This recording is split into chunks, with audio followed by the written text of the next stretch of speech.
اعوذ باللہ من الشیطان الرجیم بسم اللہ الرحمن الرحیم الحمدللہ رب العالمین الصلاۃ والسلام علی اشرف الانبیاء والمرسلین سیدنا و نبینا ابی القاسم محمد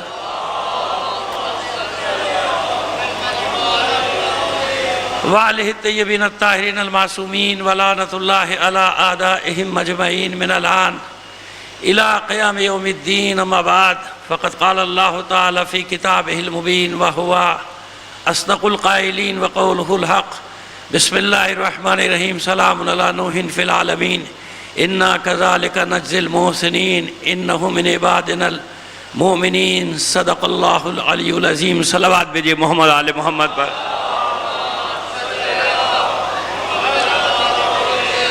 آپ سے درخواست کریں گے جن مرحومین کے نام لیے گئے ان کے لیے اپنے مرحومین اور تمام شہداء کو شامل کر کے ایک سورہ فاتحہ پڑھ کر بخش دیجیے گا۔ بسم اللہ۔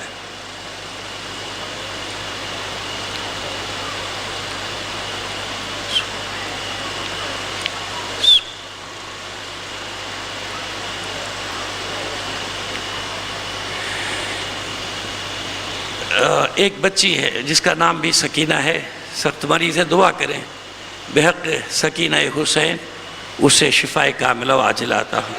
تمام مریضوں کی شفا یابی کے لیے بلند آواز سے ایک صلوات عنایت فرمائیے گا۔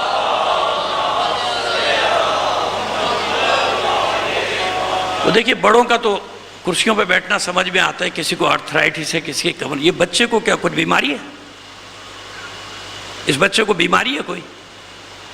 فرش اچھا بیٹھو، کوئی تکلیف ہے تو پھر آؤ فرش پہ بیٹھو، فرش پہ بیٹھو، فرش اعضاء پہ بیٹھو۔ یہ بچوں کو نہیں سکھائیں، یہ غرور تکبر کی علامت ہے۔ اگر بیمار ہے مریض ہے تو الگ بات ہے۔ اللہ اکبر یا رسول اللہ، بیمار ہے وہ، اس بچے کو بھی شامل کر لیں، مریض ہے، دعا کریں اتنا ہو جائے کہ وہ انشاءاللہ فرش اعضاء پہ آ کے بیٹھے۔ صلوات بھیجئے محمد آل محمد پر۔ کیونکہ اکثر جگہوں پہ میں نے دیکھا ہے نا کہ وہ بڑوں کے ساتھ ساتھ بچے بھی عادی ہو گئے ہیں، وہ بھی جا کے کرسیوں پہ بیٹھنا شروع ہو جاتے ہیں، یہ فرش اعضاء کی توہین ہوتی ہے۔ ایک صلوات بھیجئے محمد آل محمد پر۔ بس ٹھیک ہے، میں کہہ رہا ہوں۔ آئیے آج ایسا کرتے ہیں کہ جلدی سے، کیونکہ اس میں روایت میں بہت وقت لگ جاتا ہے، ہم جلدی سے 4 روایتیں پڑھ دیتے ہیں جو ہم نے آپ سے وعدہ کیا، اس کے بعد اصل مضمون پہ آ جاتے ہیں، تاریخ پہ، یعنی آپ کو تاریخ کے ساتھ ساتھ لے کے چلیں۔ یہ ہم جلدی سے، اس میں زیادہ وقت آپ کا نہیں لگے، کیونکہ سوالات بھی آگے نا کچھ، ان کا بھی جواب انشاءاللہ خدا نے چاہا آپ کی خدمت پہ رکھ دیں گے۔ ایک صلوات بھیجئے محمد آل محمد پر۔ اس میں ہم وقت نہیں لیتے کیونکہ وعدہ کیا ہوا ہے تو بس اس نے وعدہ پورا کر رہے ہیں۔ اب ایک اور روایت ہے، یہ جناب نقل ہوئی، کنوز الحقائق، علامہ مناوی کی کتاب ہے، امام مناوی بھی کہلاتے ہیں یہ، ان کی کتاب میں ہے، جناب فرماتے ہیں کہ یا علی انت وشیتک تردون علی الحوض وردم ورواعا، یہ کیا ہے؟ قال النبی، حضور نے فرمایا کہ اے علی، آپ اور آپ کے شیعہ حوض کوثر سے سیراب ہو کر میرے پاس آئیں گے۔ پہلے سیراب ہو جائیں گے حوض کوثر پہ، پھر آپ میرے پاس آئیں گے۔ یہ علامہ مناوی کی کتاب ہے کنوز الحقائق۔ دوسری حدیث، یہ مجموع الزوائد، ان کی ایک اور بہت بڑی کتاب ہے حدیث کی۔ فرماتے ہیں قال رسول اللہ یا علی انت وشیتک تردون علی الحوض رواتا مرویین مبیضتا وجوہکم وان اعداءک یردون علی الحوض زمعا مقمحین۔ مقمحین کا معنی پہلے بتا چکے۔ آپ اور آپ کے شیعہ حوض کوثر پر میرے پاس ایسی حالت میں وارد ہوں گے کہ خود بھی سیراب ہوں گے اور دوسروں کو بھی سیراب کر رہے ہوں گے، یعنی سبیلیں لگائی بھی ہوں گی، خود بھی پی رہے ہوں گے، سب کو پلا رہے ہوں گے۔ صلوات۔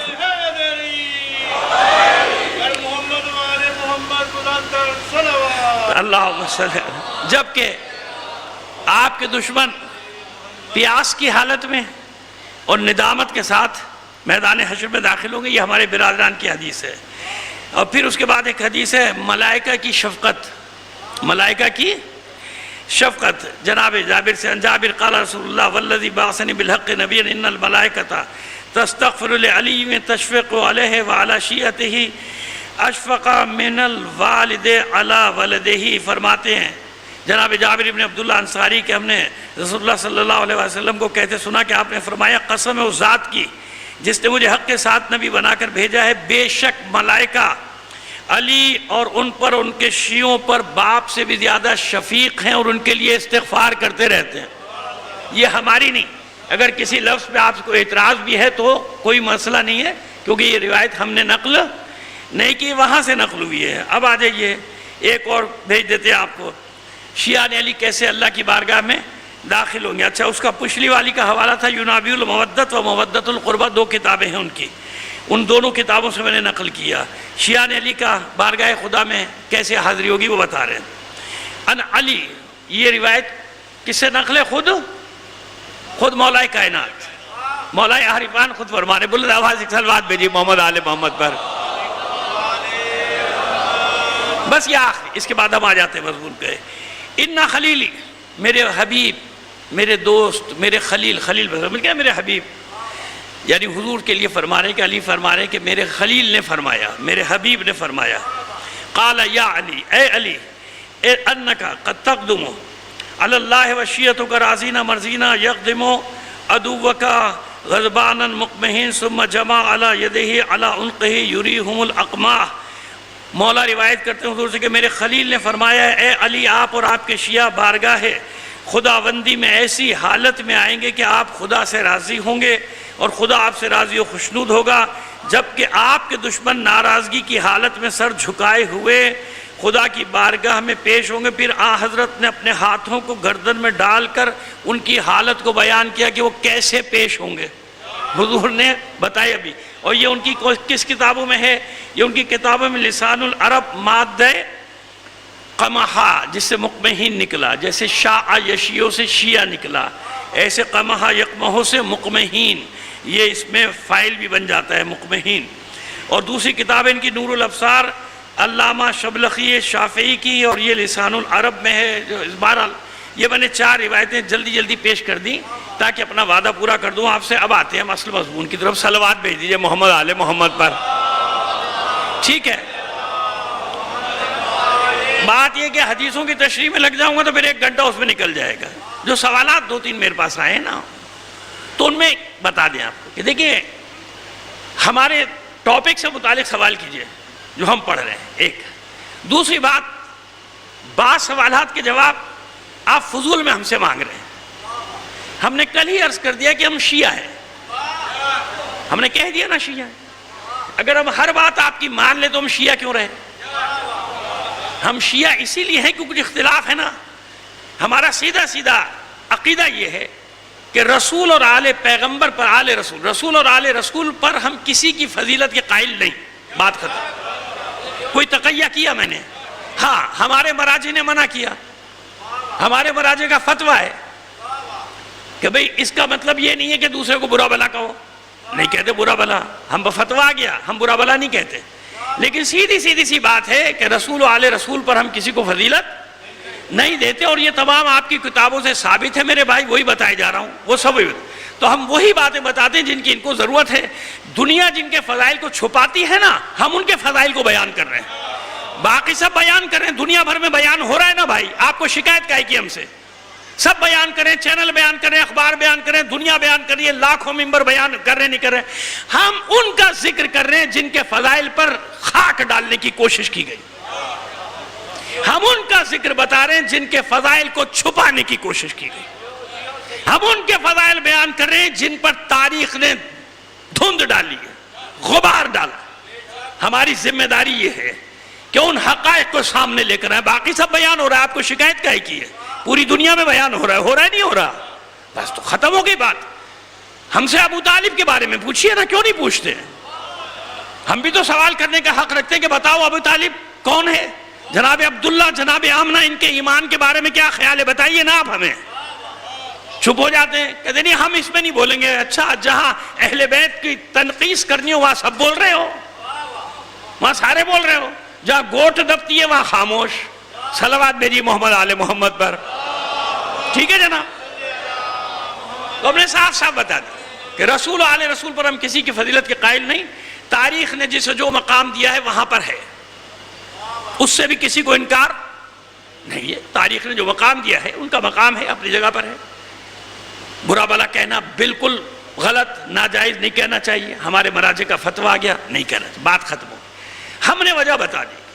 کہ بہت سارے ہوں گے بافضیلت لوگ، ہیں، ہوں گے نہیں، ہیں، سب کی فضیلتیں، سب بافضیلت لوگ، لیکن میں نے عرض کر دی اپنی مجبوری کیا ہے، ان سب کے بیان ہو رہے ہیں۔ آپ نے چینلز میں نہیں دیکھا کہ جب ان کی بات آئے تو کیسے آگ لگ جاتی ہے لوگوں کو، یعنی وہ اس میں بھی نہیں سننا چاہ رہے۔ یہ میرے ساتھ تو خود ہوتا ہے کہ ایک بات میں نے مولا کی شان میں کہ لو جناب 3 میرے گلے پڑ گئے اور شروع ہو گئے، جیسے ان کو آگ نہیں لگ جاتی کہ علی کا نام کیوں آ گیا۔ ہماری مجبوری یہ ہے میرے برادر عزیز، میری مشکل یہ ہے، اس لیے مجھے ان کا ذکر کرنا پڑ رہا ہے جن کے فضائل پہ پردہ ڈالنے کی کوشش کر رہی ہے دنیا، کر رہی تھی 1400 سال سے کر رہی ہے، لہذا ہم ان کے لیے ہیں، ہم ان کے لیے میدان میں۔ باقی کا گلہ سوال ہم سے نہ کیجئے، باقی کا ہو رہا ہے نا، ہو رہا ہے، خوب ہو رہا ہے، 1400 سال سے ہو رہا ہے، آج بھی ہو رہا ہے، کل بھی ہو رہا تھا، کل بھی ہوتا رہے گا، ہمیں تو کوئی اعتراض نہیں ہوا۔ لیکن جہاں اہل بیت کی بات آ جاتی ہے وہاں آپ خود دیکھ لیجئے کہ کیا رویہ اختیار کر لیا جاتا ہے نا، کیسا رویہ، معاندانہ رویہ، دشمنی والا رویہ اختیار کیا جاتا ہے کہ برداشت نہیں ہوتا لوگوں سے کہ علی کے بارے میں کیوں بات ہو رہی ہے، علی کے فضائل کیوں بیان ہو رہے ہیں۔ تو ہم اسی لیے بیان کرتے ہیں تاکہ ہمیں بھی معلوم ہو جائے کون کیا ہے۔ صلوات بھیجیے محمد آل محمد پر۔ آئیے اب ایک تفصیلی سوال ہے، مختصر سا جواب ہے اپنے بچوں کو، سوال لے کر نہ ہو میرے بچوں، سوال چھوڑ کر آؤ۔ آپ کہہ رہے ہیں کہ ساری دلیلیں ہم دے دیں، آخر میں وہ کہتے ہیں بس ہم اتنا جانتے ہیں کہ جو رسول نے نہیں کیا وہ کرنا بدعت ہے۔ تو میرے بچوں یونیورسٹی سے سوال لائے ہو نا، تو اسی وقت اس کو منہ توڑ جواب دیا کرو کہ پھر تمہارا یہ یونیورسٹی میں بیٹھنا بھی بدعت ہے، تمہارا یونیورسٹی میں بیٹھنا بھی، یونیورسٹی میں پڑھنا بھی بدعت ہے، کیونکہ رسول کے زمانے میں کوئی یونیورسٹی قائم نہیں ہوئی تھی، نہ لڑکیوں کی نہ لڑکوں کی، مسجد نبوی میں سب پڑھتے تھے، جاؤ مسجدوں میں جاؤ پڑھو، باقی سب چھوڑ دو۔ تو ایک بدعت نہیں، ہزاروں بدعتیں صبح شام نظر آ جائیں گی۔ میرے بچوں سوال لے کر بتاؤ، اتنا تمہارے پاس علم ہونا چاہیے کہ اس میں خود بدعت کے معنی میں ہزاروں سوال ہیں۔ اذان میں کیا بدعت ہے آپ کو معلوم ہونا چاہیے، ہے نا، ان سے پوچھو کہ اذان میں بدعت کیوں لائے۔ رمضان میں کون سی بدعت ہے جو انجام دی جاتی ہے آپ کو معلوم ہونا چاہیے، تاکہ منہ توڑ جواب دے سکیں۔ اور یہ جوابات انہی کے لوگ دے رہے ہیں، اب ہم نہیں دے رہے۔ تراویح کو بدعت ہم نہیں کہہ رہے، تراویح کو بدعت انہی میں بیٹھے ہوئے جو چینلز کے اوپر آ کے کہہ رہے ہیں، دلائل دے رہے ہیں کہ یہ بدعت ہے۔ یہ سوال بیٹا ان سے کیا کرو نا، چھوٹے چھوٹے سے سوال لے کر آ کے میری مجلس میں ایسے سوال لے کر آؤ جو مجھے مزہ بھی آئے۔ ایک صلوات بھیجیے محمد آل محمد پر۔ یہ لی آئیے اب آپ کو تاریخ میں لے کر چلتے ہیں۔ تو یہ ہم نے بتا دیا تھا آپ کو کہ حضور کے زمانے میں ہی غیر اعلانیہ طور پر 2 گروہ وجود میں آ گئے تھے۔ ایک وہ جو مولا عارفان کے ساتھ تھے، میں نے چند نام آپ کے ساتھ لے بھی دیے، اور ایک ساتھ نہیں تھے۔ سیدھی سی بات ہے، تاریخ یہی ہے، اس میں ہم کوئی اپنی طرف سے مسخ تھوڑی کر سکتے، ہے نا۔ اب ہوا کیا، یہ پھیلا کیسے تشیع؟ ایک تو یہ غلط فہمی دور کر لیجئے گا، کوشش ہی کی جاتی ہے دنیا بھر میں بتانے کی کہ تشیع شیعت جو ہے ہمیشہ ایک اقلیتی گروہ رہا۔ کیا رہا؟ ابھی ہم بتاتے ہیں کیسا اقلیتی گروہ ہے یہ، یعنی کیونکہ ذرائع پروپیگنڈا ذرائع ہاتھ میں تھے نا، پروپیگنڈا ذرائع کو استعمال کر کے اقلیت اقلیت اقلیت۔ اس ملک میں بھی آپ دیکھیں گے نا تو زندگی کا کوئی شعبہ ایسا نہیں ملے گا کہ جہاں الحمدللہ کتنی پرسنٹیج میں ہم لوگ بیٹھے ہوئے ہوں گے۔ اب میں بہت ساری چیزوں میں احتیاط سے مجھے کام لینی پڑتی ہے، میرے عزیزوں کم سے کم اپنے اطراف میں ہی دیکھ لیا کرو۔ اتنی چھوٹی سی جماعت ہوتی تو یہ لاکھوں کروڑوں کی تعداد میں چہروں پہ اور عاشور میں نکل کے سارے پاکستان کو نہ بھر رہے ہوتے سڑکوں کو۔ سال میں ایک بار نہیں، سال میں کتنی بار یہ مناظر دیکھنے کو ملتے ہیں، پھر عقل نہیں آتی۔ خیر ہم تو اب تاریخی حوالوں سے بات کرتے ہیں کہ تشیع پھیلا کیسے۔ جناب سلمان فارسی، جناب حذیفہ یمانی، جناب ہاشم مرقال، جناب عبداللہ ابن بدیل ابن ورقہ خزائی، جناب ابو ایوب انصاری، یہ ان سالاروں کے نام لے رہا ہوں جنگی، جناب عمار یاسر، مدینے میں ان کا رہنا مشکل تھا، مصیبت تھی، کیونکہ ظاہر لوگوں کو معلوم تھا کہ ابو ذر کون، ابو ذر غفاری کون، عمار یاسر کون، اسلام کی پہلی شہیدہ اور پہلا شہید جناب عمار یاسر کے والدہ اور والد ہے نا، جناب یاسر کے بیٹے، ایسے ہی ہے نا، تو جناب سمیہ آپ کی والدہ، جناب یاسر آپ کے والد، اسلام کا پہلا شہید مرد اور پہلی شہید خاتون جناب عمار کے، تو سب جانتے تھے جناب عمار کو، یہ سب نام ابو ایوب انصاری کے، لہذا ان کے ساتھ ایسا رویہ تو کیا نہیں جا سکتا تھا معاندانہ، تو کیا کیا گیا تھا کہ ان کو نکال دیا گیا تھا۔ جناب بلال حبشی کیوں نکال دیا گیا تھا؟ نکالا نہیں گیا، معذرت کے ساتھ میں نے لفظ واپس لے لیا، انہیں عہدے دے کر بھیج دیا، کیونکہ لوگ مدینہ کو اپنا مرکز تصور کرتے تھے نا، باہر سے سارے لوگ کہاں آتے تھے؟ مدینہ۔ اب مدینے میں جب ان لوگوں سے ملتے تھے تو پھر معلوم ہوتا تھا کہ بھائی مسئلہ تو کچھ اور ہے، سمجھ میں آ رہی ہماری بات؟ مسئلہ کچھ اور ہے، لہذا حذیفہ یمانی کو بھیجا گیا پہلے مدائن، ان کے بعد بھیج دیا گیا جناب سلمان فارسی کو مدائن، عمار یاسر کو بھیج دیا گیا سعد ابن ابی وقاص رضی اللہ تعالی عنہ، ان کے بعد بھیج دیا گیا کسے؟ جناب عمار یاسر کو کوفہ۔ اب دیکھیے، آپ مزے کی بات دیکھیے، ہم جن کے نام لے رہے ہیں نا علی کے محبت کرنے والوں کے، ہمیں کہیں بھی خدشہ نہیں ہو رہا کہ ہم ان کو رضی اللہ تعالیٰ عنہ کہیں یا سلام اللہ علیہ، ہمیں کوئی پرواہ نہیں، کیونکہ ہمیں کوئی خوف نہیں ہے، ہمیں کوئی خوف۔ ہم کہہ رہے ہیں جناب عمار یاسر، کوئی یہاں سے اعتراض نہیں کرا رضی اللہ تعالیٰ عنہ کیوں نہیں کہا، ہے نا؟ یہ مسئلہ کہاں پیدا ہوتا ہے؟ جہاں خوف ہوتا ہے کہ زبردستی کو زبردستی کو، ہمیں نہیں ضرورت، اللہ جانتا ہے اور ہمارے دل کی حالت جانتا ہے کہ ہم انہیں کیا سمجھتے ہیں۔ صلوات بھیجیے محمد آل محمد پر، ہے نا؟ وہ دلوں کے حال سے واقعی، اب تم تلوار کے زور پہ جس سے جو جاؤ کہلوا لو بھائی، تو اتنی دیر تک کہے گا نا جب تک تلوار گردن پہ، جب تلوار ہٹے گی پھر دل کی آواز نکل گئے۔ 100 سال تک بندوق گردن پہ رہی سعودی عرب کے لوگوں پہ، اور دنیا بھر میں ڈرامہ چل رہا تھا، اسلام ہے تو یہاں، اسلام ہے تو یہ، بھائی کیسا پکا اسلام ہے بھائی، واہ واہ واہ، گردنیں کاٹی جا رہی ہیں، ہاتھ کاٹے جا رہے ہیں، پیر کاٹے جا رہے ہیں، گردے نکالے جا رہے ہیں، کلیجے نکالے جا رہے ہیں، سری بنائی جا رہی ہے۔ 100 سال تک دنیا کو الو بنایا، اور جب گردن سے تلوار ہٹائی ان کے، 100 سال میں بھی تم لوگوں کے دلوں میں جگہ نہیں بنا سکے۔ اسپین میں 800 سال رہے، دلوں میں جگہ نہیں بنا سکے، خود ہی کہتے ہو نا 800 سال، دلوں میں جگہ نہیں بنا سکے۔ 100 سال بعد جب اس نے ذرا سی آزادی دی کہ نہیں کوئی پابندی نہیں، سب ماشاءاللہ ماشاءاللہ، اب تو یورپ سے وہاں آ رہے ہیں، امریکہ سے، دنیا بھر سے آگے، یہ سب سے آسان جگہ ہے اور ساری سہولتیں ماشاءاللہ ماشاءاللہ۔ اب کوئی ملا نہیں بول رہا، نہ بدعت، نہ شرک، نہ کفر، نہ فحاشی، نہ عریانی، نہ گانا، نہ بجانا، نہ رقص و نہ موسیقی، کچھ بھی حرام نظر نہیں آ رہا تمہیں۔ ایسے ضمیر فروش ہو تم، ایسے دین فروش ہو تم کہ اب کچھ نہیں نظر آ رہا، نہ عریانی، نہ فحاشی، نہ رقص و موسیقی۔ اور پوری دنیا بھر کے امیر ترین بڑے بڑے گانے بجانے والے 10 گنا زیادہ پیسہ ان کو دیا جا رہا ہے، آؤ ریاض میں آؤ یہاں آ کے گاؤ، یہاں ناچو اور ہماری قوم کو نچاؤ۔ جن کی جیبوں سے 1 ریال فلسطینیوں کے کھانے کے لیے نہیں نکل رہا، وہ بدبخت اربوں ریال اور ڈالر عیاشیوں پہ اڑا رہے ہیں، ناچ گانوں پہ اور کنسرٹ پہ اڑا رہے ہیں۔ سمجھ میں آئی بات؟ کیوں؟ دل پہ قبضہ نہیں۔ اب ہم آپ کو بتائیں دل کیسے فتح کیے جاتے ہیں؟ صلوات بھیجیے محمد آل محمد پر، ٹھیک ہے جناب؟ آئیے بتائیں آپ کو دل کیسے فتح کیے جاتے ہیں؟ ہمارے یاسر کو بھیج دیے گا کوفے جاؤ،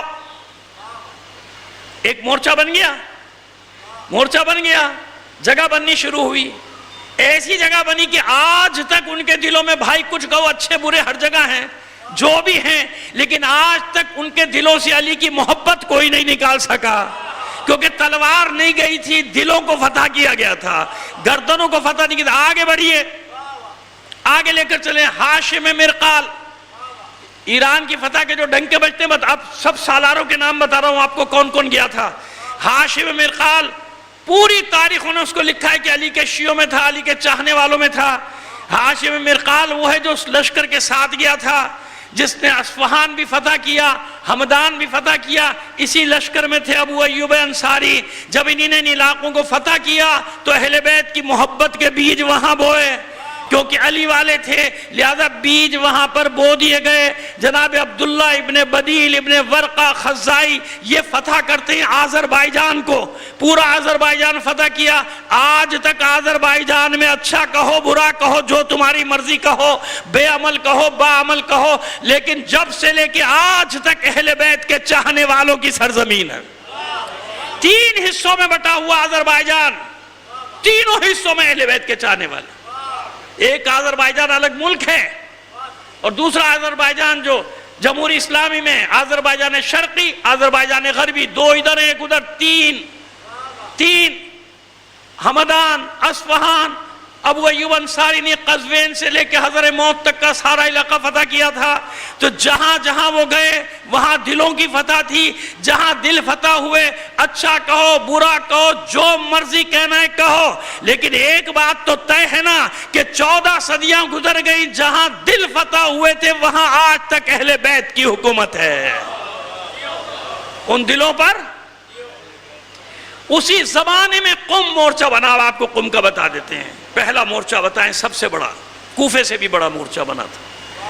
اور وہ آپ جب قم جاتے ہیں نا زیارت کے لیے، تو سامنے ایک چھوٹا سا بازار ہے، شیخان، چھوٹا سا بازار، بہت قدیم، اس کو ختم نہیں کیا جا سکتا، بتاتا ہوں کیوں۔ وہ ہے، رہے گا ویسے ہی رہے گا۔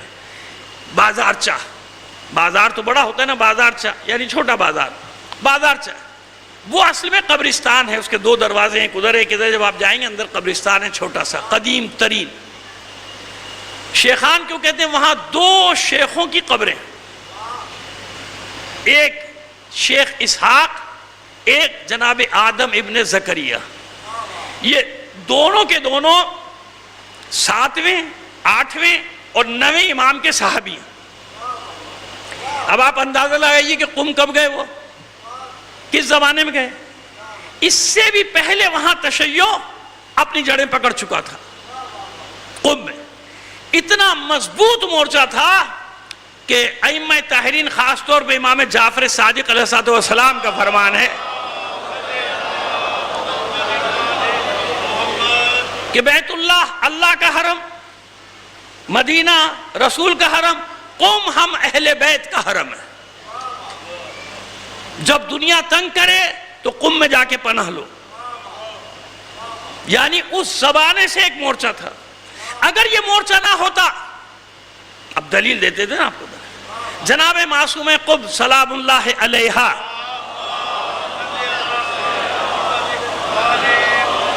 ساوے میں جب آپ کو معصوم کیا گیا، آپ کے ساتھیوں پہ حملہ کیا گیا، سب شہید کر دیے گئے، کچھ بھائی آپ کے جان بچا کے نکلنے میں کامیاب ہو گئے، جو مازندران وغیرہ کی طرف نکل گئے۔ میں کبھی تفصیل سے ان کی تاریخ پڑھتا ہوں تو پھر بیان کرتا ہوں ایک ایک کے بارے میں، لیکن بہرحال 2 یا 3 بھائی آپ کے وہیں شہید ہوئے، ان کی بھی قبریں ہیں۔ جانتے نا 22 بیٹے کم سے کم تھے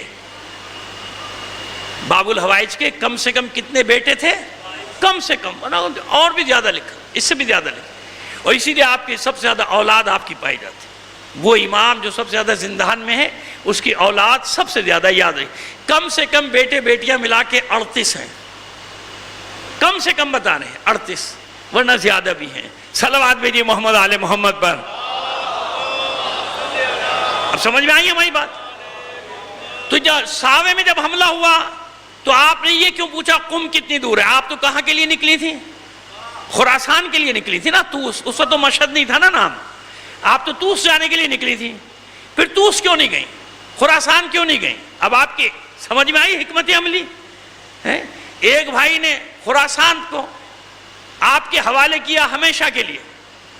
ایک حکمت بتا رہے ہیں آپ کو، معصومین کے ہر فعل میں کوئی نہ کوئی حکمت چھپی ہوتی ہے۔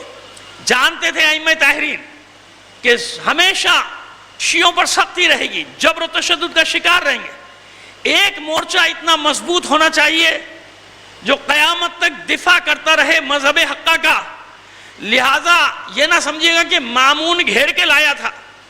جیسے میں جناب سید الشہداء کے لیے کہتا ہوں کہ یزید کی کیا مجال تھی امام حسین کو گھیرتا کربلا میں، یہ حسین تھے جو یزیدیت کو گھیر رہے تھے کربلا میں، کہ بچ گئے، تمام جنگوں میں بچ گئے، اب قیامت تک کربلا سے پیچھا چھڑانا چاہو گے، کربلا تمہارا پیچھا چھوڑنے والی نہیں.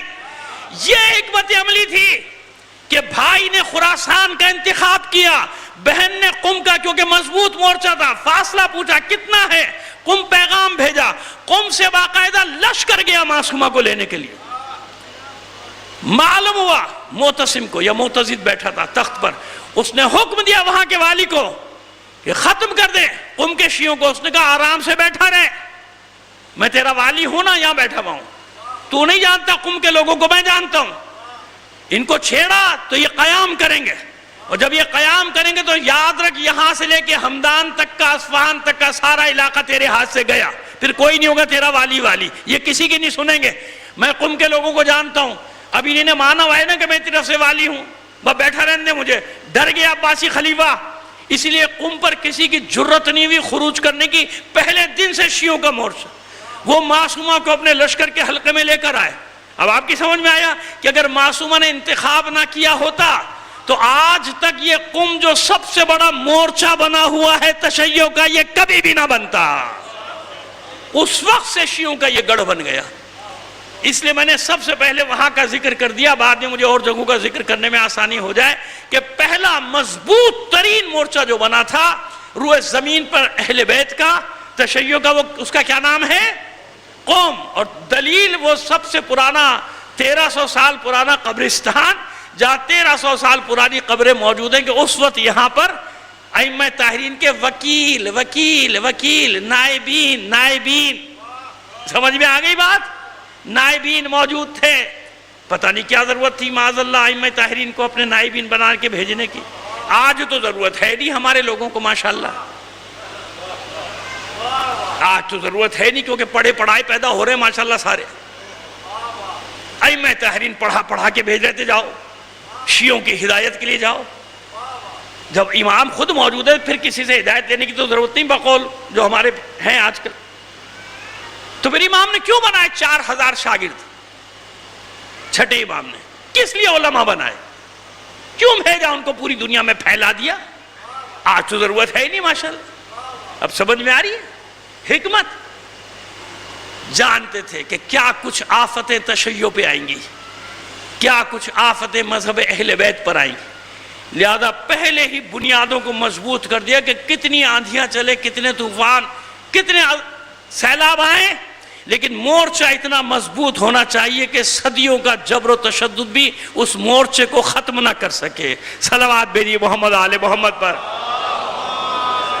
صرف عرض کر رہا ہوں، صرف قم کی تاریخ پڑھوں گا نا، صرف قم کی، تو اس کے لیے مجھے اشرا کم پڑے گا. چہ جائے کہ میں پورے تشیع کی تاریخ پڑھوں، میں صرف اشارے کروں گا آپ کو. آئیے، سندھ میں اسلام کب آیا؟ محمد بن قاسم لے کر آئے تھے. کون لائے تھے؟ محمد بن قاسم لائے تھے. جب سے سندھ باب الاسلام ہے. کیوں تاریخ کو مسخ کرتے ہو؟ کس لیے جھوٹ بولتے ہو لوگوں سے اور جھوٹ پڑھاتے ہو لوگوں کو؟ جاؤ پڑھو اپنی تاریخ. پہلے بلکہ دوسرے دور میں، تیسرے دور میں مہمیں آتی رہیں، ناکام ہو کے جاتی رہیں. کس کا دور آیا؟ مولا عارفان علی ابن ابی طالب علیہ السلام کا. پورے دلائل ثبوتوں کے ساتھ بتا رہے ہیں آپ کو. آ جاؤ، جس میں بحث کرنے کا ہمت ہے آ جاؤ ہمارے پاس. آؤ تمہیں بتائیں کہاں کیا لکھا ہے. تاریخوں کو مسخ کرتے ہو. خوارج جب پسپا ہو کر بھاگے، انہی نے مسقط کو اپنا ڈیرا بنایا. مسقط یعنی سلطنت عمان. عمان الگ ہے، عمان الگ ہے. میرے بچے تفریق فرق نہیں سمجھتے. عمان جارڈن کا دارالحکومت ہے، یعنی اردن کا کیپٹل ہے عمان عین سے. سلطنت عمان الف اور واو سے ہے، یہ الگ ہے. سلطنت عمان کا کیپٹل کیا ہے؟ مسقط. ہم 7ویں 8ویں میں یہ کھیل کھیلا کرتے تھے، اس ملک کا دارالحکومت بتاؤ، اس ملک کا دارالحکومت. اب اس سے کسی سے پوچھو موبائل پہ ڈھونڈے گا، کیونکہ یاد تو ہے نہیں، پڑھتا تو ہے نہیں. اس کینیڈیانا کنٹری ہم نے 7ویں 8ویں میں ہمیں پتا تھا کون کون سے ہیں. آج پوچھئے بچوں سے کسی کو، وہ کہے گا یہ لفظ کیا ہے پہلے یہ بتاؤ. حالانکہ مجھے تو انگلش نہیں آتی تھی، لیکن مجھے یہ معلوم کہ ناروے، سویڈن، ڈنمارک یہ کیا ہے نا. یہ سب ہم نے 7ویں 8ویں میں، اسکول میں نہیں تھا، جنرل نالج تھی اتنی، اتنا پڑھا دیتے تھے اساتذہ. ابھی کسی بچے کو جو بڑا قابل سمجھ رہا ہے کیونکہ موبائل ہاتھ میں سمجھ رہا ہے میں بہت بڑا قابل ہوں. قابل کیا بھائی؟ تجھے ایک زبانی بات پوچھو تجھے پتہ ہی کچھ نہیں ہوتا ہے. صلوات بھیجیے محمد آل محمد پر. تو یہ ساری چیزیں اسکولوں میں اساتذہ دکھ ہوتا ہے، دکھ. وہ نسل جو اپنے آپ کو بہت قابل سمجھ رہی ہے اس کا ویژن اسی لیے نہیں ہے کہ وہ پڑھ تو رہی ہے، سمجھ نہیں رہی ہے. پڑھ رہے سائنس پڑھ رہے، بڑے بڑے سائنسدان بن رہے، سب کچھ بن رہے، ویژن نہیں. یہ جنرل نالج ہوتی نا، یہ انسان جب خوب حاصل کرتا ہے اس کا ویژن بڑھتا ہے. لوگوں نے امریکہ نہیں دیکھا ہوا تھا اس زمانے میں. امریکہ کے ایک ایک شہر سے واقف تھے، اس کی خوبیوں بدیوں سے واقف تھے. سوال جواب، کسوٹی. اب کسوٹی ہوتا ہے ناچ گانے کا ہے. چل بھائی ناچ دکھا، چل اسکوٹر تیرا، گانا سنا، کار تیری، اور پتہ نہیں کیا کیا. معاذ اللہ ہے. آج کل یہ ہو رہا ہے. پہلے کیا ہوتا تھا؟ جنرل نالج دی جاتی تھی، دنیا بھر کی نالج دی جاتی تھی. نہیں تو پرانے پروگرام نکال کے دیکھ لو، 50 سال پرانے، جب ایک ٹی وی ہوتا تھا کتنی نالج ہوتی تھی ان پروگراموں میں. اور کیسے کیسے قابل لوگ، چھچورے نہیں بیٹھے ہوتے تھے، ناچ گانے والے نہیں بیٹھے ہوتے تھے. وہاں بیٹھے ہوتے تھے دانشور، بڑے بڑے دانشور جن کا مذاق اڑایا جاتا ہے. ان کی پیروڈی بنا کے 2-2 ٹکے کے چھچورے ٹی وی پہ بیٹھ کے اپنے ہی دانشوروں کی پیروڈی بنا کے، ان کے میمز بنا کے ان کا مذاق اڑاتے. ان کا مذاق نہیں اڑا رہے تم، اپنی اوقات دکھا رہے ہو. تم اپنا مذاق اڑا رہے ہو، اپنی تاریخ کا مذاق اڑا رہے ہو، اپنے کلچر کا مذاق اڑا رہے ہو، اپنے ادب کا مذاق اڑا رہے ہو. کیونکہ اب تمہیں یہی چاہیے، چھچورے چاہیے. بس یہی لفظ کہہ رہا ہوں، اس میں سب سمجھ لیا آپ. چھچورے میں کیا کیا آ جاتے ہیں، میں سب نام یہاں سے لے نہیں سکتا. صلوات بھیجیے محمد آل محمد پر. چلیے، وہ ایک بات تھی، عمر عمان کے چکر میں کہاں پھنس گیا. تو خوارج نے اپنا مسکن بنا لیا تھا مسقط کو، اس ساحلی پٹی کو. اور یہاں سے آپ جانتے ہیں کہ مکران کا ساحل آدھے 1 گھنٹے سے زیادہ کا نہیں ہے نا، کشتی بیٹھے. اسی لیے ہمارا جو مکران کا علاقہ کس کے پاس تھا؟ مسقط کے پاس تھا. جب پاکستان آزاد ہو گیا ماشاءاللہ، تو پھر اس کے بعد وہ ایک معاہدے کے تحت مکران پاکستان کے حوالے کر دیا گیا. ورنہ ہی پاکستان کی آزادی کے وقت کس کا حصہ تھا؟ سلطنت عمان کا حصہ تھا. ٹھیک ہے. خوارج نے جب اس کو اپنا مسکن بنایا، یہاں سے کراس کر کر کے ادھر آتے تھے مکران کے ساحل پر، تو مولا نے اپنے سپہ سالار کو بھیجا تھا. یہ 38-39 ہجری کے درمیان کی بات ہے. کیا نام ہے؟ حارث ابن عبدہ مری، حارث ابن مرہ عبدی، حارث ابن مرہ عبدی سالار کا نام ہے، تاریخ میں موجود. اس کو بھیجا، جاؤ ان کے سرکوبی کر کے آؤ. اس نے مسقط میں ان کو تاراج کیا. پہلی کشتیاں مکران یعنی یہ سندھ کے ساحل پر اتری. کس کی کشتی اتری؟ مولائے عارفان کے لشکر کی، جس کو چھپانے کے لیے محمد بن قاسم نے سندھ میں اسلام پھیلایا تھا. پھیلائے گا اسلام، وہ ماننے آیا تھا، سب کو اسلام پھیلانے آئے گا. صلوات بھیجیے محمد آل محمد پر.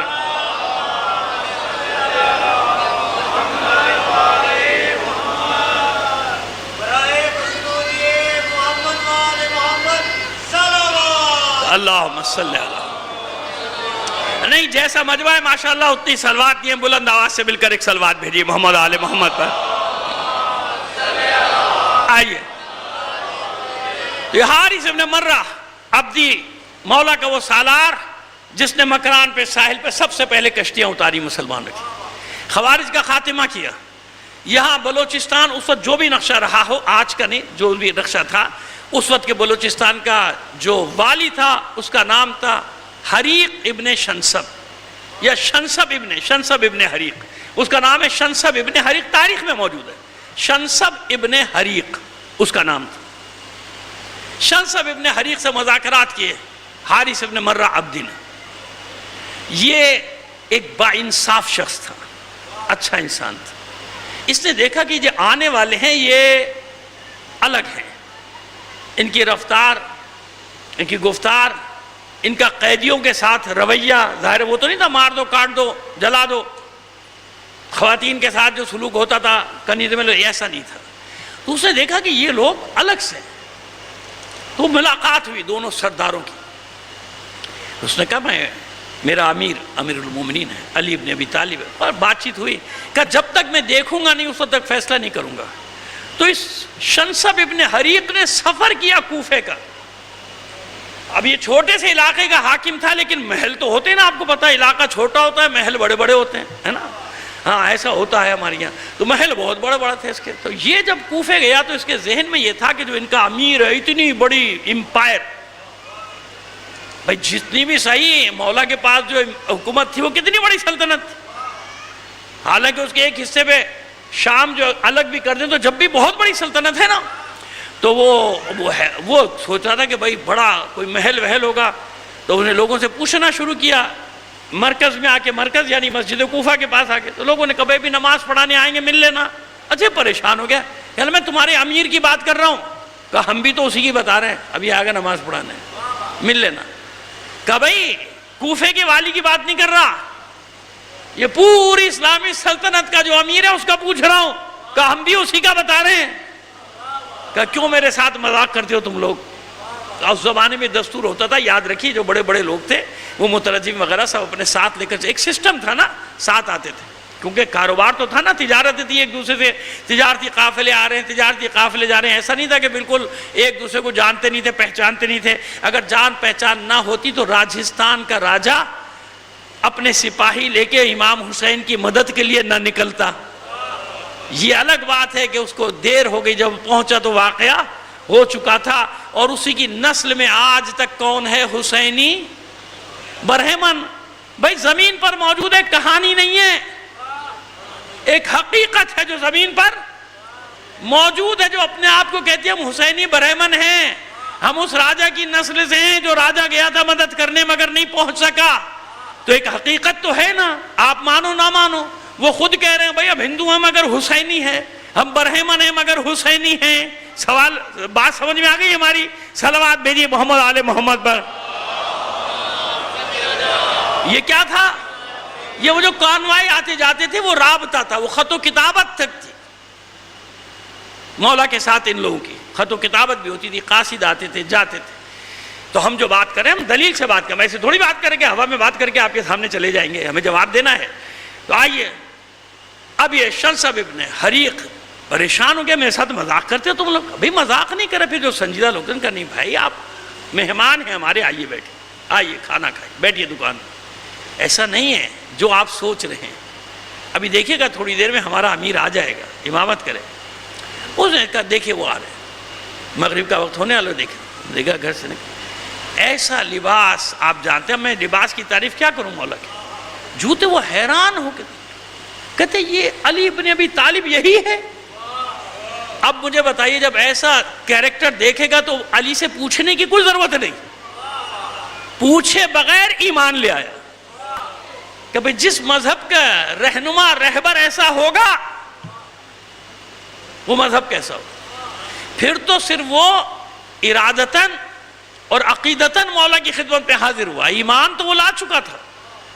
بیٹھا ہے، روتا رہا، کچھ دن مہمان رہا، کچھ تعلیمات لیں، واپس آیا. واپس آنے کے بعد جب وہ اس زمانے میں ہوتا تو حاکم کا مذہب ہو گیا، پوری قوم کا مذہب ہو گیا.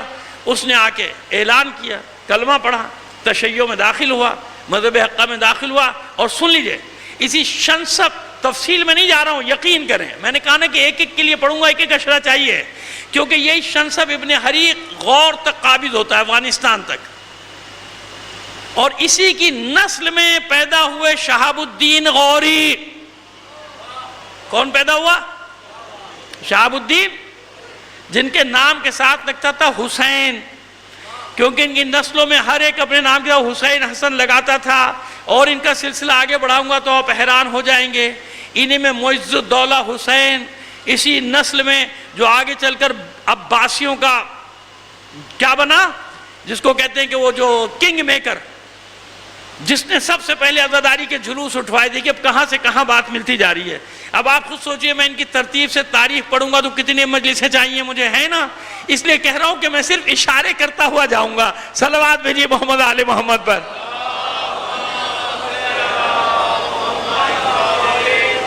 ایسے نہیں، ہم ایسے نہیں بیٹھے ہوئے، اسی لیے بھاگتے جب ہمارے سامنے بیٹھتے ہم تاریخ کہتے ہیں. ہم تاریخ نہیں مانتے. کیا مانتے ہو بھائی؟ حدیث. چلو لو حدیث. حدیث بھی نہیں مانتے. جب ہم حدیثیں پیش کریں حدیث نہیں مانتے. قرآن پیش کریں تو کہنے قرآن تو بالا تر ہے نا، انسان کی سمجھ. وہ تو بھائی اللہ نے بھیجا کیوں؟ وہ کہہ رہا ہے ھدی للمتقین، وہ فرما رہا ہے ھدی للمسلمین، وہ کہہ رہا ہے ھدی للناس. انسانوں کی ہدایت ہے، مسلمین کی ہدایت ہے، متقین کی ہدایت ہے، مومنین کی ہدایت ہے. آپ کہہ رہے ہیں ہماری سمجھ میں نہیں آتا. آپ کون سے طبقے میں ان میں سے پھر بتا دیجئے ہمیں. صلوات بھیجیے محمد آل محمد پر. آسان ہو گیا مسئلہ، کسی حد تک آسان ہو گیا. اب سمجھ میں آ رہی ہے بات کہ سب سے پہلے کون لے کر یہاں پہ تشیع داخل ہوا. اسی لیے اب سنیے، اب ترتیب سن لیجئے نا. اب کیونکہ یہاں تشیع آ گیا، اب ائمہ طاہرین جن کو بھیجا کرتے تھے تو ان علاقوں میں بھیجا کرتے تھے کہ جاؤ، تاکہ پہلے سے کوئی سنبھالنے والا تو ہو نا. اب ہجرتیں شروع ہوئی نا، سختیاں شروع ہوئیں. جب ہجرت، یہ پوری بیلٹ ہے، وہاں سے نکلتے تھے ایران آتے تھے. ایران میں پیچھے پیچھے بنو امیہ بنی عباس لگے ہوئے. وہاں سے زمین کے راستے ہندوستان داخل ہوئے، یعنی بلوچستان سے تھے. ایک راستہ تھا زمینی، وہ آج تک ہے. یہ پوری بیلٹ افغانستان پاکستان کی جو سرحد ہے، بابل اور یہ پورا زابل، معذرت زابل سے لے کے یہاں چابہار تک جو بارڈر ہے، یہاں سے زمینی کشتیوں میں بیٹھ کے آتے تھے. کوئی مکران اترا، کوئی آگے گیا دیبل اترا. یہ پوری بمبئی تک بیلٹ یہاں تک اترتے تھے آ کے. پھر تیسرا راستہ اختیار کرتے تھے مشکل ترین تاریخ کا. آج میں نے کہا کہ تاریخ بیان کرنی ہے، اس لیے بار بار گھڑی کو دیکھ رہا ہوں. بیان کرتا جاؤں گا نا 2-2.5 گھنٹے کی مجلس ہو جائے گی. آپ بھی پریشان، جہاں آگے جا کے پڑھنا ہے وہ بھی پریشان. صلوات بھیجیے محمد آل محمد پر. آئیے، مشکل ترین راستہ کون سا؟ یہ 3 پہاڑی سلسلے ملتے ہیں نا، کوہ ہندو کش، کوہ قراقرم، کوہ ہمالیہ. یہ 3 دنیا کے بلند ترین سلسلے جہاں ملے، ان راستوں کو اختیار کیا. اب آپ کی سمجھ میں آئے کہ 17,000 فٹ کے اوپر آبادی کیسے آ گئی؟ کوئی تو پہلا گیا. آج کیا حالات ہیں وہاں دیکھ لیجئے جانے آنے کے. سال میں 6 مہینے تو راستے ہی بند. اس زمانے میں ان کا پہنچنا، بلند ترین علاقوں کا انتخاب کرنا. کتنے بیچارے ان تاریک راہوں میں مر گئے، شہید ہو گئے، گر گئے، پہاڑوں سے گر گئے، برف میں دب گئے، کچھ نہیں معلوم. لیکن ایسی جگہوں کا انتخاب کرتے تھے جہاں بنی امیہ بنی عباس کے کارندے نہ پہنچ سکے. یہاں سے پھر یہ کشمیر کا سلسلہ شروع ہوتا ہے. پھر یہ گلگت بلتستان، وادی لیپا، کارگل، یہ سب وجود میں آتا ہے. یہاں پر سادات پہنچتے ہیں. اب جب ان کی وجہ سے بھی دوسرے شیعوں نے بھی رخ اختیار کیا. آباد کرنے والا کون ہے سب سے پہلے ان علاقوں کو، ان پہاڑوں کو؟ سید علی حمدانی کون ہے؟ حالانکہ وہ اپنا کہتے ہیں، ہم اپنا کہتے ہیں. وہ ان کو کہتے ہیں سید علی حمدانی شافعی. ہم کہتے ہیں چلو آپ کا ہو گیا، ہمیں کوئی غرض نہیں. اہل بیت کا محب تھا، ہمارے لیے کافی ہے. صلوات بھیجیے محمد آل محمد پر. وہ جو کشمیر میں ہے نا مشہور مزار ہے نا سید علی کا، جہاں بڑے مارکے بھی ہوئے ہیں. ادھر 12 مولا. اب 12 مولا کس کے ہیں بھائی؟ 12 مولا ہمارے ہی ہیں بھائی. ہمیں ہی تانا دیا جاتا ہے 12 اماموں کا. صلوات بھیجیے محمد آل محمد پر. ٹھیک ہے نا؟ تو یہ 3 راستوں سے ہندوستان میں تشیع، صرف ہندوستان کا بتا رہے ہیں، ہندوستان کی سرزمین پر تشیع داخل ہوا. اس لیے جا بجا نشانیاں. وہ ایک ہم نے گئے تھے سندھ میں ایک جگہ، جناب ماہم بی بی مشہور ہے، جناب خدیجہ بنت موسیٰ کاظم. بڑا دکھ ہوا کہ ہم نے اس پہ پوری بات کی، لکھا بھی، پڑھا بھی، سب کیا، اور ہماری لوگ کھڑے ہو کر کہاں سے لیا پتہ نہیں. اور مجھے کوئی متولی بن کے بیٹھنا تھا کیا وہاں؟ مجھے نہیں بیٹھنا تھا نا، میں بیٹھا.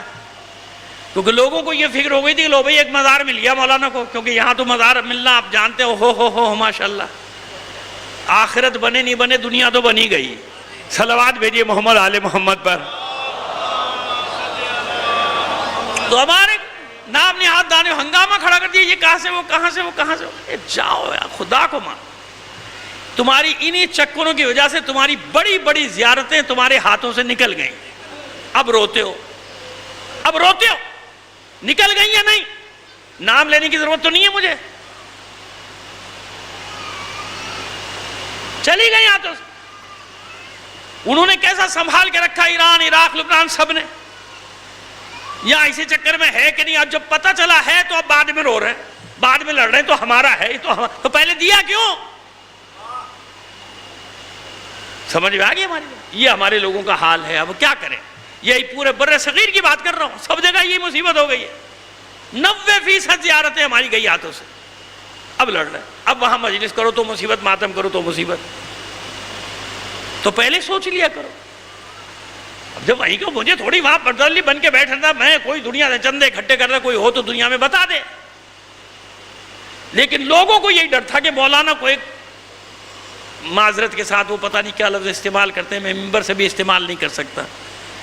او بھائی, یہ وہی بیلٹ ہے نا دیبل کے ساتھ. دیبل تو ختم ہو گیا, کہتے کہ بھمبور تھا, کبھی ہوگا ہمیں کیا پتا, لیکن ساحلی پٹی تو وہی ہے نا.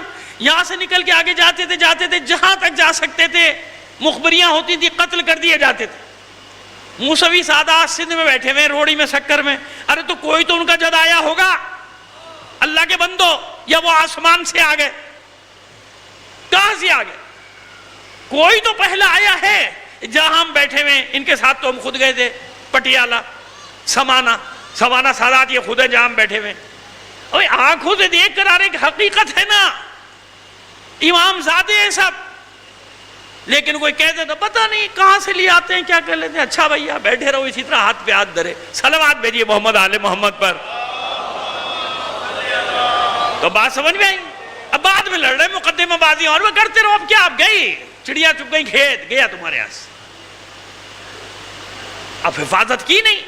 جھمپیر میں وہ جو پیر کون سے کہلاتے ہیں, میرے سمجھ یاد نہیں آ رہا.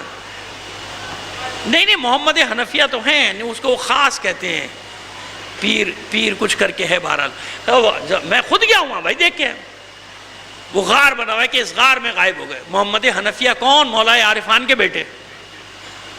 ہم کہتے ہیں کہ نہیں وہ قبر ہوگی جس کو یہ غار کہہ رہے ہیں, وہ اندر. لیکن وہ اب دیکھیے کچھ نہیں کہا جا سکتا. وہ زیارت بھی ہمارے پاس تھی, لیکن کیا ہوا 100 سال پہلے, 125 سال پہلے وہ چلی گئی ہمارے برادری, جو آغا خان برادری ان کے ہاتھ میں. آج وہ ان کی اتنی بڑی زیارت ہے. اب سنیے مجھ سے, دیکھا جو بھی ہاتھ کنگن کو آرسی کا جو چلا جائے, جا کے دیکھ کے آ جائے. جھمپیر میں کسی بھی گائیڈ کو وہاں سے کسی مومن کو ساتھ لے لے, بھائی مجھے وہاں لے چلو. بڑے پیر یا پتہ نہیں کیا نام ہے, وہ پیر ایک خاص ہے لفظ کے ساتھ, محمد حنفیہ کہہ دیجئے, وہ لے جائیں گے وہاں پہ. آپ کو لکھا ہوا ہے محمد حنفیہ ابن ابی طالب. بہت بڑا روضہ, بہت بڑا مزار, اور اس کے ساتھ سینکڑوں چھوٹے چھوٹے گھر بنے ہوئے, خالی, کوئی بھی نہیں ہے. جانتے کس کے؟ سال میں 1 یا 2 بار ہماری اسماعیلی برادری آتی ہے پوری دنیا سے. ان کو ویزے دیے جاتے ہیں باقاعدہ, زیارت کے پڑوسی ملک سے, فرانس سے, جرمنی سے, امریکہ سے, کینیڈا سے, یورپ سے, سب آتے ہیں وہاں. سب نے اپنے گھر بنائے ہوئے ہیں. اور ان دنوں میں وہاں اتنی رونق, اتنا سب کے, وہ جناب عرس ہو رہا ہے. اب وہ ڈرتے ہیں ہمارے جانے سے کہ شیعہ قبضہ کر لیں گے. بڑی مشکل سے جانا پڑتا ہے. وہ ہماری زیارت تھی. اب ادھر ہے ان کے ہاتھ میں. چھوڑی ان وجوہات کو, کن وجوہات کی بنا پر ان کے ہاتھوں میں لگ گئی یا دے دی گئی تھی. اب سمجھ میں آ رہی بات کہ انہوں نے اس کو بنا لیا, بہترین بنایا ہوا ہے, بہت بڑے رقبے میں. میں نے کہا نا سینکڑوں گھر بنے ہوئے, جائیے نا, دیکھ کے آئیے. تھوڑی ہمت کیجئے, جھمپیر چلے جائیے, کیا فرق پڑتا ہے. حیدرآباد سے کتنا 1 گھنٹے کا بھی راستہ نہیں ہے. اور وہاں سے جا کے کہیے بھائی ہمیں جانا ہے وہ بڑے پیر, یا جو بھی پیر کو کچھ پیر کے ساتھ کچھ لگتا ہے نام, محمد حنفیہ کے روزے, تو وہ جائے, آپ دیکھ کے آئیں گے, آپ حیران ہو جائیں گے یہ کیا بھائی ہے یا نہیں. لیکن کچھ تو وہاں ہے نا, کیونکہ کلری جھیل پہ, ہاں یہ بتا رہا بھول گیا, کیا ہے کلری جھیل کے یوں سمجھیے کہ مشرقی کنارے پر اب میں اتنا جغرافیہ دان نہیں ہوں، میں اندازے سے بتا رہا ہوں کہ ادھر سے سورج نکلتا ہے حیدرآباد کی طرف سے تو کلری جھیل کا، بہرحال جھمپیر سے 10 منٹ کا راستہ ہے، جھمپیر سے آئیں گے 10 منٹ پہنچا دیں گے آپ پیچھے سے جھیل پر نہیں آنا، جھیل وہاں سے، یعنی جھیل کا ساحل ہے آخری والا، اس طرف والا مشرقی ساحل، وہاں پہ بنا ہوا ہے، کون سی بڑی بات، جا کے دیکھ سکتے، اس کا مطلب کچھ تو ہے نا، کوئی آیا ہے اہل بیت میں سے یہاں۔ اور جناب محمد حنفیہ کے بارے میں آپ جانتے ہیں تاریخ خاموش خاموش، آخری بار جب مکے سے نکلے کچھ نہیں معلوم، بیٹے کا مجھے معلوم ہے علی ابن محمد حنفیہ، بیٹے کا مزار قم کے باہر تھا، پہلے شہزادہ علی کہلاتے ہیں وہ، پہلے باہر تھا، اب اتنا بڑا ہو گیا قم کے شہر کے اندر آ گیا، میں ہمیشہ جاتا ہوں ان کی زیارت کرنے کے لیے، محمد حنفیہ کے پوتے وہ ہیں، اور ان کا مزار جناب عباس علیہ السلام کے پوتے کا مزار دونوں کا ساتھ ساتھ بنا ہوا ہے۔ یہ کون سی ہجرتیں ہیں جو واقع کربلا کے بعد فوراً شروع ہوئیں؟ لے کے جاؤ بچوں کو، نکالو دور لے جاؤ، دور ترین علاقوں میں چلے جاؤ، اور ہم پتہ نہیں کن چکروں میں پڑے ہوئے ہیں۔ صلوات بھیجیے محمد آل محمد پر۔ تو آپ کو ہم نے بتایا کہ پہلا سب سے بڑا مورچہ کون سا بنا؟ قم۔ سندھ میں قدم کب رکھا؟ 38 یا 39 ہجری میں، مولائے عارفان کے دور میں۔ موقع ہوتا تو میں بہت تفصیل سے پڑھ دیتا آپ کے سامنے، چلیے کہ تھوڑا سا پڑھ دوں گا۔ شنصب ابن حریق کے بارے میں، آپ کے بارے میں، کہ کیسا زبردست مولائی تھا اور اس کی اولادوں نے کتنا کام کیا، افغانستان تک حکومت بنا لی تھی۔ پہلی شیعہ اسٹیٹ چھوٹی سی بنی تھی، قوم اسٹیٹ تو نہیں لیکن علاقہ، اسٹیٹ تو ظاہر والی تو ان کا بیٹھتا تھا لیکن آرڈر اپنے چلتے تھے۔ اور اس کے بعد دوسری اسٹیٹ بنی شنصب ابن حریق، اور پہلی مملکت تبرستان اور دیلم، کل بتائیں گے اس کے بارے میں۔ صلوات بھیجیے محمد آل محمد پر۔ بس ختم کیا، گھڑی دیکھ لی۔ عزیزو مجھے ایک بات بتاؤ، میں کئی گھنٹے معذرت کا بتانا پڑ رہا ہے مجھے کہ 8-8 10 گھنٹے مجھے لگتے ہیں اس کام کے لیے۔ آپ لوگوں کو کچھ سمجھ میں آ رہی ہے بات؟ نہیں، زبردستی تو نہیں آ رہے؟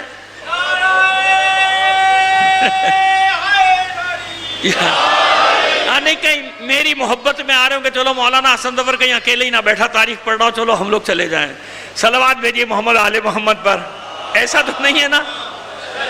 ہاں، کیونکہ دیکھیے ہم انسان ہیں، کبھی کبھی ہمیں احساس ہوتا ہے، ایسا تو نہیں ہے کہ ہم بول رہے ہیں ورنہ لوگ بول رہے ہیں کہ پتہ نہیں کیا پڑھ رہے ہیں کیا نہیں پڑھ رہے ہیں، ایسا تو نہیں ہے نا؟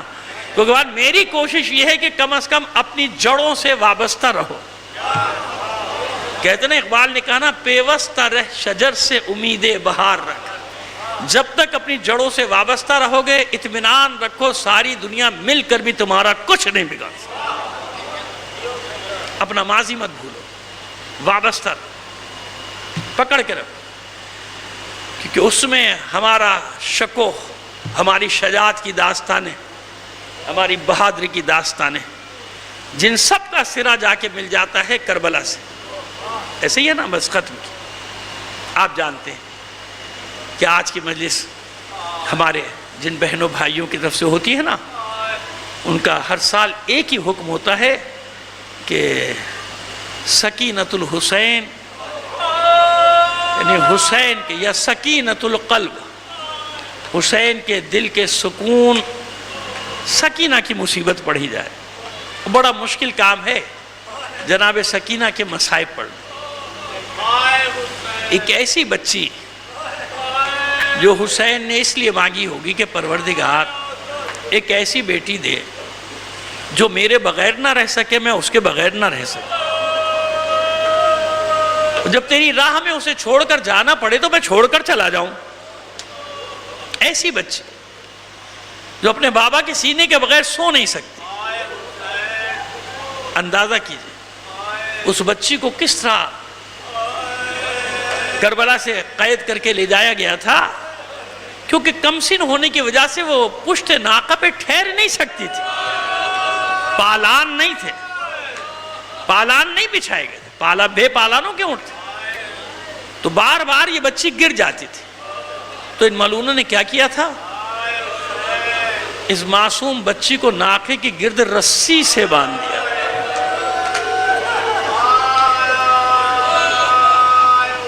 اب اندازہ، اور میں اصل لفظ نہیں پڑھتا، کبھی بھی نہیں پڑھتا، روایت میں اصل لفظ اس سے بھی سخت ہے، نہیں پڑھ ہی نہیں سکتا میں۔ تو وہ جناب اسی لیے راستے میں جب رسیاں ڈھیلی ہوئی تھی یہ بچی گر گئی تھی نا، قافلہ روکا گیا تھا، بیویاں واپس مڑی تھی بچی کو ڈھونڈتی ہوئی، تو کہاں ملی تھی بچی؟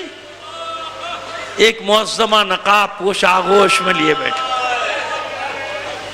کسی اور نے نہیں، سکینہ کی دادی زہرا نے اسے اپنی آغوش میں پناہ۔ کل میں نے بتایا تھا کہ کس طرح سے باندھ کر لایا گیا تھا اسیروں کو دربار میں نے اشارہ کیا تھا کہ کسی کا بازو تھا، کسی کی کمر تھی، کسی کا گلا۔ جانتے ہیں سکینہ چھوٹی تھی نا، رسی سے جب باندھا گیا تو اس کا گلا حصے میں آیا تھا، اس بچی کے گلے میں رسی باندھی۔ عزاداران حسین، جب یہ رسی کھولی گئی ہے نا دربار میں، تو ہر مقتل نے یہی لکھا ہے کہ بچی کا ایک ہاتھ گلے پر تھا، ایک ہاتھ منہ پر تھا۔